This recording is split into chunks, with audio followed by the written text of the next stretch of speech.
یہ جو جتنا یہ فتنہ کھڑا کیا ہوا نا پیری مریدی کا، کہتے ہیں جی جس کا کوئی پیر نہیں اس کا پیر شیطان ہے، پیر ضرور ہونا چاہیے، ٹھیک ہے. اور جب ہم پوچھیں یہ کہاں لکھا ہوا ہے، وہ کہتے ہیں وہ جی حضرت بایزید بستامی نے فرمایا ہے. بھائی حضرت بایزید بستامی کا قرآن و سنت کے ساتھ کیا لینا دینا؟ دین تو اس شخصیت کے اوپر نازل ہوا ہے جس کی قبر مدینے میں ہے صلی اللہ علیہ وآلہ وسلم. وہ کہتے ہیں دیکھیں اللہ کے نبی پیر تھے صحابہ کرام کے، اور صحابہ کرام ان کے مریدین تھے. اچھا جی آگے چلیں، کہتے ہیں دیکھیں خلفائے راشدین بھی تو صحابہ کرام کے پیر تھے، حالانکہ اس بیعت کا پیری مریدی کی بیعت سے کوئی لینا دینا نہیں. السلام علیکم ورحمۃ اللہ وبرکاتہ. اللہ سے دعا کرتے ہیں کہ آپ لوگ خیریت سے ہوں گے. جس کا کوئی پیر نہیں اس کا پیر شیطان ہے. پیری مریدی، تو یہ ساری چیزیں جو پیری مریدی کا معاملہ ہے، اور یہ جو کہتے ہیں کہ جس کا کوئی نہیں اس کا جو ہے پیر ہے، اور جس کا کوئی پیر نہیں اس کا پیر شیطان ہے، تو یہ ساری چیزیں جو ہے اس ویڈیو میں علی مرزا نے قرآن حدیث کے حوالے سے بتایا ہے. اور ان کا کہنا ہے کہ کچھ نہ کچھ انسان جو ہے وہ پیری مریدی اور یہ سب چیز کے جال میں پھنستا چلا جا رہا ہے، اور دنیا کہاں سے کہاں جا رہی ہے. ہم جو ہے وہی پیری مریدی اور نالج لینے کی ضرورت ہی نہیں سمجھتے کہ اللہ اور اللہ کے رسول نے کیا بتایا ہے اور کیا بولا ہے. اس چیز پر ہم غور و فکر نہیں کرتے ہیں. بس اپنا ہی یہ ہے کہ ہم جو ہے پیری مریدی کر کے اپنا کام چلا لیں اور اپنی الو سیدھی کر لیں. تو یہ ساری چیزیں جو ہے وہ کہاں تک صحیح ہے اور کیا ہے معاملہ، اس ویڈیو میں آپ کو پتہ چلے گا. اور اللہ ہم سب کو اللہ کے ساتھ کسی کو بھی شریک کرنے سے اللہ ہم سب کو بچا لے، اور جو بھی کر رہے ہیں اے اللہ انہیں ہدایت دے دے. آمین ثم آمین. نبی علیہ السلام نے جو بیعت لی صحابہ کرام سے، ایک تو ایمان کے لیے، پلس وہ اللہ تعالیٰ کے ریپریزنٹیٹو تھے آن دا فیس آف ارتھ، اور ان سے اختلاف نہیں ہو سکتا تھا. اور اس کی اصل وہ سورۃ النساء کی آیت نمبر 59 ہے، یا ایھا الذین آمنوا اطیعوا اللہ واطیعوا الرسول. اے اہل ایمان اطاعت کرو اللہ کی اور اطاعت کرو اس کے رسول کی. وَأُولِي الْأَمْرِ مِنْكُمْ، اور اپنے حکمران کی بھی. اچھا حکمران کے ساتھ اللہ تعالیٰ نے اطیعوا کا لفظ نہیں استعمال کیا، فرق رکھا کہ ایبسولوٹ اطاعت اللہ اور اس کے رسول کی ہے عز و جل صلی اللہ علیہ وآلہ وسلم، باقی جس کی بھی اطاعت ہے وہ اس دائرے کے اندر ہے. وَأُولِي الْأَمْرِ مِنْكُمْ، اور اپنے حکمران کی بھی. لیکن ساتھ ہی فرما دیا اسی آیت میں فَإِن تَنَازَعْتُمْ فِي شَيْءٍ فَرُدُّوهُ إِلَى اللَّهِ وَالرَّسُولِ. اگر تمہارا جھگڑا ہو جائے اپنے حکمران کے ساتھ تو معاملہ تم نے پلٹانا ہے اللہ اور اس کے رسول کی طرف عز و جل صلی اللہ علیہ وآلہ وسلم. حکمران سے بھی آپ اختلاف کر سکتے ہیں اور معاملہ پلٹانا ہے اللہ اور اس کے محبوب صلی اللہ علیہ وآلہ وسلم کی طرف. اِن کنتم تؤمنون باللہ والیوم الآخر، اگر تم اللہ اور یوم آخرت کے اوپر ایمان رکھتے ہو پھر ہی تمہارا یہ ایٹیچیوڈ ہوگا اور اسی میں تمہاری خیریت ہونے والی ہے، اسی کا انجام بہتر ہونے والا ہے. یہ سورۃ النساء آیت نمبر 59 میں اللہ تعالیٰ نے واضح فرما دیا. اسی کے تحت ہم کہتے ہیں کہ حکمران وقت کی بھی بیعت ایبسولوٹ نہیں ہے، قرآن و سنت کے دائرے کے اندر ہے. پیری مریدی کی بیعت کا تو اس سے کوئی لینا دینا ہی نہیں تھا. یہ تو پیرلل میں انہوں نے سسٹم کھڑا کیا. اور اگر آپ من نوعاً وہ احادیث جو بیعت خلافت سے متعلق ہے ان کو پیری مریدی کے اوپر اپلائی کریں گے اجتہاد کے طور پر، پھر سرکار بڑا خطرناک رزلٹ نکلے گا، بلکہ خطرے ناک نکلے گا، خطرناک سے بھی اگلا ورژن. کیونکہ اس میں تو واضح موجود ہے، بخاری مسلم میں حدیث ہے کہ جو خلیفہ وقت کی بیعت کے بغیر مرا یا وقت کے امام کو پہچانے بغیر مرا وہ جاہلیت کی موت مرا. مسلم شریف میں حدیث ہے جب ایک خلیفہ کی بیعت ہو جائے تو جو کوئی بھی بیعت کے لیے کھڑا ہو اسے قتل کر دو. اسی پہ میں نے عرض کیا تھا کہ اگر یہ قانون مان لیا جائے پھر تو دنیا کے سارے پیر قتل ہو جائیں گے، کوئی ایک پیر آپ کو باقی رکھنا پڑے گا. تو آپ فیصلہ کریں پھر کہ کیا کرنا ہے آپ نے. اگر آپ پیری مریدی کے لیے وہ والی احادیث کا سہارا لیتے ہیں تو منوان اس کو اپلائی کریں گے نا، تو وہ تو اپلائی نہیں کر سکتے. یہاں تو ایک گدی کے اوپر چار بیٹے ہیں تو وہ آپس میں ایک دوسرے کو قتل کر دیتے ہیں گدی سنبھالنے کے لیے. اور باقی جو پیرلل میں اتنی گدیاں چل رہی ہوتی ہیں جو کبائی کے اڈے ہوتے ہیں، ان کا کوئی دین سے لینا دینا نہیں. اس کے لیے قرآن سے دلیل پیش کرنا، جی قرآن میں بھی بیعت کا ذکر ہے، احادیث میں بھی بیعت کا ذکر ہے، یہ کتنا بڑا ظلم ہے. قرآن و سنت میں تو لینا دینا ہے نہیں اس بیعت کا. اور وہ بھی جو بیعت تھی خلفائے راشدین کی، وہ بھی کامل الایمان مومنین ہونے کے باوجود، اور ان کے پیچھے اللہ کے نبی بھی کھڑے تھے، علیکم بسنتی و سنت الخلفاء الراشدین المہدیین، تم پر میری سنت، میرے خلفائے راشدین کی سنت لازم ہے. اس کے باوجود ادھر بھی لوگ اختلاف کرتے تھے اور وہ اپنا ڈیسیژن واپس لیتے تھے. بخاری مسلم دونوں میں حدیث ہے، حضرت عمر کے دور خلافت میں سیدنا عمر رضی اللہ تعالیٰ عنہ مسجد نبوی میں داخل ہوئے. انہوں نے دیکھا کہ حضرت حسان بن ثابت نعتیہ اشعار سنا رہے ہیں حضرت ابو ہریرہ کو. تو حضرت عمر کھڑے ہوئے، صرف ان کو دیکھا.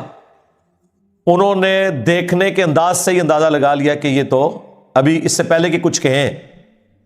حضرت حسان جو کہ شاعر تھے، بڑی نرم طبیعت، ابھی تو آپ کو اگر ہم بتائیں کہ جنگوں میں بھی یہ کبھی بھی تلوار لے کے سامنے نہیں آتے تھے، شاعروں کے مزاج میں ہی نہیں ہوتا کہ وہ لڑائی کر سکیں. بڑے رقیق القلب لوگ ہوتے ہیں، وہ کسی جانور کے اوپر بھی چھری نہیں پھیر سکتے. لیکن یہاں دیکھیں دلیری اتنی، اور کہا ہے عمر اس طرح نہ دیکھ میری طرف، تو اس سے بہتر شخص مسجد میں ہوتا تھا، میں انہیں بھی نعتیہ اشعار سناتا تھا. حضرت عمر نے بھی کچھ بولا بھی نہیں ہے، اور یہ بندہ اتنا دلیر ہو گیا شاعر ہونے کے باوجود کہ اس نے دیکھا بھی کیوں. یہ دلیری کس نے دی تھی ان کو؟ اللہ کے محبوب علیہ السلام نے.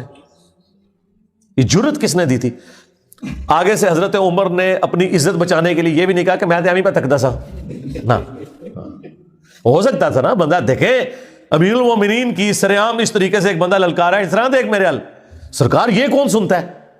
آج کوئی ایک محلے کا کونسلر یہ بات سننے کے لیے تیار نہیں ہے، اور جس کے سامنے پرشین امپائر ڈھیر ہو چکی، رومن امپائر اسے جزیہ دے رہی ہے، اور وہ حضرت عمر تو اپنے آخری خطبات میں کہتے تھے کہ یا اللہ عرش پہ تو ہے اور دنیا پہ میں ہوں. یہ اسلام کی برکت ہے کہ اس وقت دنیا میں مجھ سے طاقتور انسان کوئی نہیں ہے. اور حقیقت بات ہے، یہ حضرت عمر کو ہی اللہ نے سٹیٹس دیا ہے کہ وہ کہتے تھے کہ یا اللہ آسمانوں پہ تو اور دنیا پہ تو نے مجھے یہ سٹیٹس دیا ہے کہ اس وقت کوئی بھی مجھ سے زیادہ طاقتور انسان نہیں ہے. لیکن میں آج بھی اس وقت کو یاد کرتا ہوں کہ میں بھیڑ بکریاں چرایا کرتا تھا، اور میرا چچا مجھے ڈانٹا کرتا تھا کہ تو اونٹوں کی اور بھیڑ بکریوں کی حفاظت نہیں کر سکتا، تو مستقبل میں کیا کرے گا. آج اسلام کی برکت سے اللہ نے مجھے اتنی بڑی حکومت دی ہے. ٹھیک ہے، اس لیول کے اوپر ایک بندہ ہے، اور وہ پھر مزاج کا بھی سخت ہے. اور آگے سے حدیث بھی نہیں سنائی، علیکم بسنتی و سنت الخلفاء الراشدین المہدیین. ہو سکتا ہے کوئی ادھر بریلوی دیوبندی بیٹھا ہوتا حدیث بھی سنا دیتا کہ حضرت سنا حدیث انہوں بدتمیزی کر رہے ہیں تھوڑے نال، ایک گستاخی کر رہے ہیں. یہ بھی نہیں ہوا. تو جب انہوں نے یہ جملہ سنا، کیونکہ بات آئی تھی اللہ کے نبی کی صلی اللہ علیہ وسلم، ہاں، تو انہوں نے کہا کہ اس حدیث پر گواہ لے کر آؤ. انہوں نے کہا یہ حضرت ابو ہریرہ بیٹھے ہوئے. حضرت ابو ہریرہ نے گواہی دی کہ امیر المومنین میں گواہی دیتا ہوں کہ نبی علیہ السلام نہ صرف نعتیہ اشعار سنتے تھے بلکہ دعا فرمایا کرتے تھے کہ اے اللہ حسان کی مدد فرما روح قدس کے ذریعے، جس طرح تو نے مدد فرمائی عیسیٰ ابن مریم کی، وَأَيَّدْنَاهُ بِرُوحِ الْقُدُسِ. تو حضرت عمر وہاں سے چلے گئے. اس ایک واقعے سے کتنے رزلٹ نکلے؟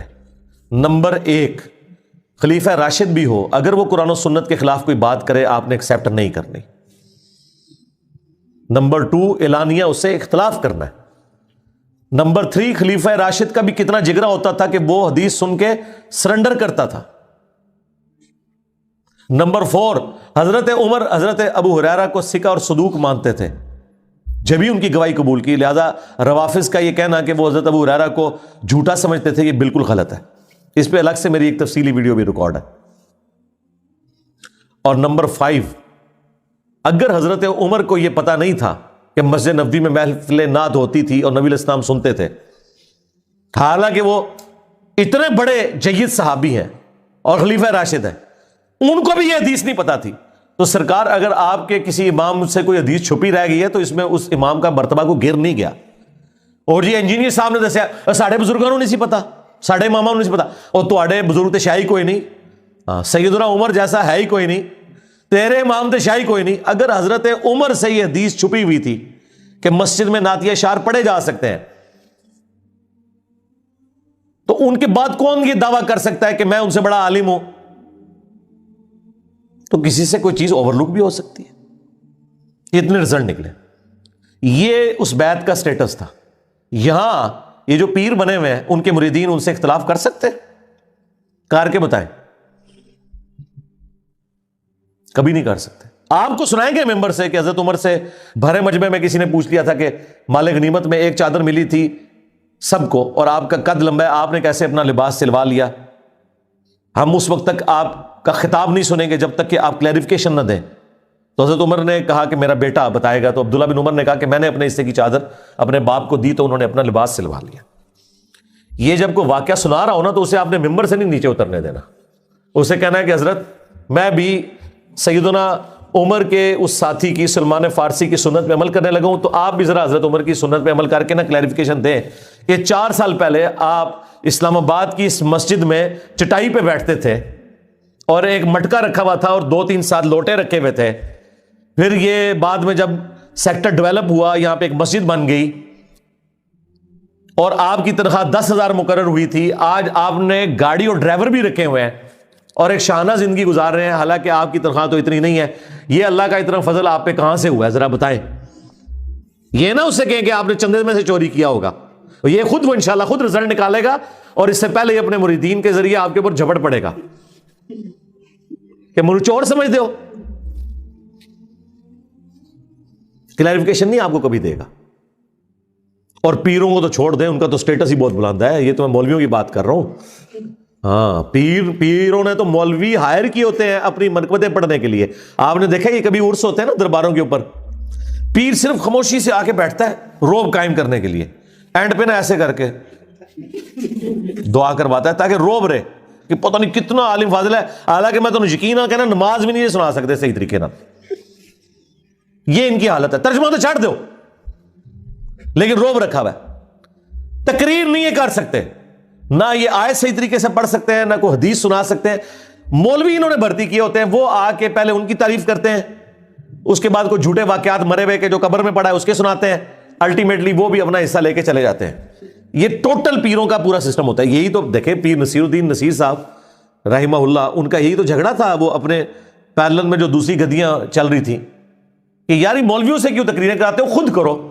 اب پیر نصیر الدین صاحب تو عالم دین تھے, وہ تو تقریر کر لیتے تھے. ان کو یہ بھی پتا تھا کہ یہ جو دوسرے میرے جو پیرلل میں چل رہے ہیں, ظاہر ہے کہ وہ یہ 2 بھائی تھے نا, بابو جی سرکار دے 2 بیٹے سن جی, وڈے لالا جی تے چھوٹے لالا جی. تو وڈے لالا جی کی گدی پہ تو یہ بیٹھ گئے پیر نصیر الدین صاحب, اور چھوٹے لالا جی خود زندہ تھے, وہ ان کے سسر بھی تھے اور بول چال بھی بند تھی, کیونکہ پیر نصیر الدین صاحب جو ہے نا وہ پیری مریدی میں یہ جو پورا سسٹم ہے اس کی خرابیاں ہائی لائٹ کرتے تھے, کتابی شکل میں بھی تقریروں میں بھی. الٹیمیٹلی وہ گولڈا شریف ان کو جمعہ بھی نہیں دیتے تھے. کبھی ایک بار کو موقع آیا تو ان کو ایک آدھ جمعے کی تقریر دی جاتی تھی اور وہ اس میں بھی پھر 3-5 کر کے رکھ دیتے تھے. خیر انہوں نے پھر اپنی ویڈیوز ریکارڈ کروائیں اور وہ سارا سلسلہ انہوں نے چلایا. اللہ تعالیٰ ان کی غلطیوں سے درگزر فرمائے. جو انہوں نے توحید کی آواز بلند کی تو اس پہ اللہ تعالیٰ انہیں اجر دے. تو وہ تو میری ایک ویڈیو آپ دیکھیں توحید سے متعلق 10 دھوکے, اس کے شروع میں نے ان کے ویڈیو کلپس ڈالے ہیں, ان کی تصویر بھی تھمب نیل پہ لگی ہوئی ہے. وہ کتنی دلیری کے ساتھ توحید بیان کیا کرتے تھے. وہ کہتے ہیں ماں پی نا, میں کسی کو کچھ نہیں دے سکتا. اور وہ بھی اسے کہتے تھے کہ جی کوئی ہے نا کہ جوڑ دکھا سکتا ہے, آئے دکھائے میں مان لاں گا. یعنی یہی بات ہے میں کرتا ہوں, کہتے دیکھیں جی بزرگوں کا مذاق اڑا رہے ہیں. میں ان کو کہتا ہوں نا کہ جی وہ تخت بلقیس آ گیا تھا, بالکل آ گیا تھا, آپ ذرا وائٹ ہاؤس کو لا کے مارگلا ہلز پہ رکھے, میں آپ کو مان لوں گا. ہاں آپ رکھیں بھی نا اور ہم سے یہ کہیں کہ ہم آپ کے بابوں کی جھوٹی کرامات مانیں اس بنیاد پہ کہ قرآن میں ایک واقعہ رپورٹ ہوا ہے. تو سب جھوٹ انہوں نے مشہور کیا ہوا ہے اور پلی لیتے ہیں یہ قرآن پاک کی آیات سے کہ جی قرآن میں بھی بیعت کا ذکر ہے. بھئی قرآن میں نبی الاسلام کا بیعت لینا ہے صحابہ کرام سے, وہ آن دا بہاف آف گاڈ ہے, اور خلفائے راشدین کا اللہ اور اس کے رسول کے احکامات کے اندر ہے, اور اس میں اس کی باؤنڈریز ہیں, اختلاف رائے ہو سکتا ہے. ایبسولوٹلی بیعت اللہ کی ہے. نبی الاسلام بھی اللہ کے لیے بیعت دیتے تھے. اسی لیے سورہ الفتح میں کہا گیا اے نبی یہ جو درخت کے نیچے آپ بیعت لے رہے ہیں ان کے ہاتھوں پہ اللہ کا ہاتھ ہے. اندازہ کریں, اللہ نے نبی الاسلام کے مبارک ہاتھ کو اپنا ہاتھ قرار دیا کیونکہ نبی الاسلام ریپریزنٹیٹو ہے اللہ کے.